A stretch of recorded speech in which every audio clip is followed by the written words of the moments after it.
স্যারের পদত্যাগ চাচ্ছে, তারা কিন্তু আমাদেরকে না জানায় জিনিসটা করেছে। এই 4-5 জন হবে, এটা কালকে সিটি কর্পোরেশনরা গেল, 4-5 জন গেল, আমাদেরকে না জানায়। আমরা অল ডিপার্টমেন্ট যেটা 9টা-10টা ডিপার্টমেন্ট আছে, পরে আমরা জেনেছি সন্ধ্যা 6টায় জেনেছি জিনিসটা। পরে আমরা হাজারে যাওয়ার পরে ওদেরকে আমরা দেখাইছি ওরা কেন করছে জিনিসটা, নির্দিষ্ট আমরা কিছু বলতে পারি না, বিবৃতি দিতে পারি নাই।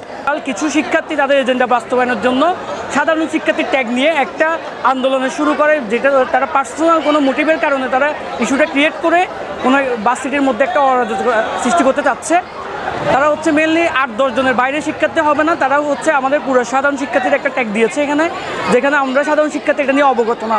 ঘটনার সূত্রপাতটা যেখান থেকে হয়েছে সেটা হচ্ছে গতকালকে হচ্ছে বিসি স্যারের পদত্যাগ ইস্যু নিয়ে একটা 4-5 জনের একটা গ্রুপ একটা রুমর ছড়াইছে যে সোশ্যাল মিডিয়াতে, সেখানে তারা বলতে হচ্ছে বিসি স্যারের পদত্যাগ নিয়ে। কিন্তু একটা ভিসির পদত্যাগের একটা প্রসিজিওর ফলো করতে হবে, সেটা হচ্ছে ইউজিসি কর্তৃক রুলস ফলো করে সেই ইউজিসি ডিসিশনটা নেবে। আজকে আমরা সাধারণ শিক্ষার্থীরা একত্রিত হয়েছি বিসি স্যারের পদত্যাগের বিরুদ্ধে।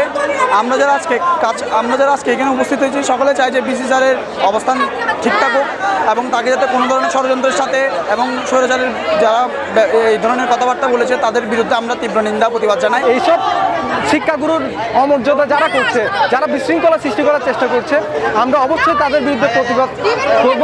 আমরা সাধারণ শিক্ষার্থীরা অবশ্যই এটার বিরুদ্ধে ব্যবস্থা নিব। তারা বলতেছে বিসি স্যারের পদত্যাগ নিয়ে, আমরা সাধারণ শিক্ষার্থীরা সম্পূর্ণ এর বিরুদ্ধে। তারা যে গতকাল যে বিবৃতিটা নিয়েছে সাধারণ শিক্ষার্থী এটা চায়, কিন্তু আসলে সাধারণ শিক্ষার্থীরা এটা চায় না। একজন মানুষ হিসাবে মানুষের মর্যাদা ইত্যাদির জন্য তারা সংগ্রাম করছে, তাদের সংগ্রাম সার্থক হোক এটা। কিন্তু তারা একই সঙ্গে আমাদের এখানে তারা পড়াশুনো চালিয়ে যাচ্ছেন আর কি।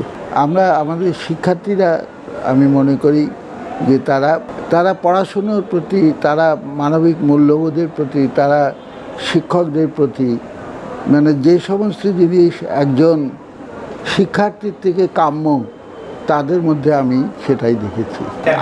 আমি মনে করি যে তারা যে কোনো কারণে হোক, যে তাদের সঙ্গে আমার দীর্ঘ জেনারেশন ধরে ছাত্রদের কয়েক জেনারেশন ধরে প্রিমিয়ার ইউনিভার্সিটি, তাদের সঙ্গে আমার একটা ওই দীর্ঘদিনের যে জয় এবং দীর্ঘদিনের যে নানাভাবে নানা কিছু বিনিময়, যে মত বিনিময়, শিক্ষার বিনিময়, বিভিন্ন সময় তাদের যে কষ্ট, আমাদের যে কষ্ট, সব কিছু মিলিয়ে যে কোভিডের কষ্ট ইত্যাদি নানা কিছু গেছে না, সব কিছু মিলিয়ে আমি মনে করি যে আমাদের মধ্যে একটা নিবিড় একটা বন্ধুত্ব।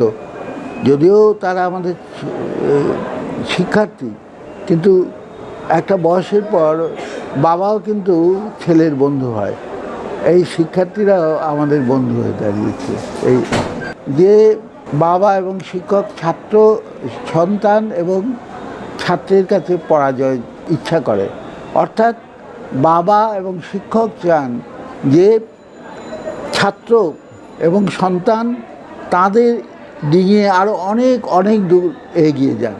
আমরাও কিন্তু সেটাই চাই যে প্রিমিয়ার ইউনিভার্সিটি আমরাও সেটাই চাই যে আমাদের শিক্ষকরা, আমাদের শিক্ষার্থীরা, আমাদের শিক্ষক এবং আমাদের থেকে যা শিখছে সেই শিক্ষাকে বেস করে তারা আরও বহু দূর এগিয়ে যাক, অনেক নতুন আবিষ্কার করুক, নতুন জ্ঞানের সৃষ্টি করুক, এটাই আমরা চাই। আগামীকাল দুপুর 12টার মধ্যে জিসি ক্যাম্পাসে সশরীরে এসে তাদের স্বীকারোক্তি দিতে হবে তারা কেন এটা করেছে, সাধারণভাবে করেছে, এদের পিছনে কারা ছিল, সমস্ত প্রমাণ সহ সমস্ত স্বীকারোক্তি সাধারণ শিক্ষার্থী দিতে হবে।